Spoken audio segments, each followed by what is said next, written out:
సినీ నటుడు కార్తీ విజయవాడ దుర్గమ్మను దర్శించుకున్నారు. సత్యం సుందరం సినిమా ప్రచారంలో భాగంగా కార్తీ విజయవాడ వచ్చారు.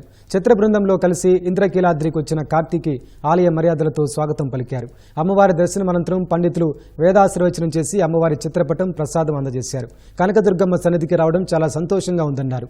ప్రజలంతా సంతోషంగా ఉండాలని ఆకాంక్షించిన కార్తీ సత్యం సుందరం చిత్రం మంచి ఆదరణ పొందుతోందన్నారు.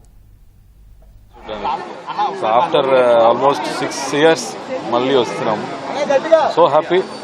సత్యం సుందరం సినిమా ఇప్పుడు రిలీజ్ అయింది, సాటర్డే రిలీజ్ అయింది, చాలా బాగా ఆడుతుంది. Families they're enjoying a lot. ఈరోజు మార్నింగ్ కూడా నాగార్జున గారు ట్వీట్ చేశారు సినిమా చూసి. So very happy. So first ధన్యవాదాలు చెప్పాలి అందరికీ, అమ్మకి. ఆ తర్వాత అందరూ బాగుండాలి. Everybody should be happy, everybody should be prosperous. అదే నా ప్రేయర్, నా కోసం మాత్రం కాదు. ఎప్పుడు నన్ను ప్రే చేస్తుంది అందరి కోసం. Very very happy. Next year అండి. ఇప్పుడే రిలీజ్ అయింది, కొంచెం టైం పడుతుంది. ఇప్పుడు లేదండి, బట్ నెక్స్ట్ ఖైదీ 2 ఉంది, సర్దార్ 2 ఉంది.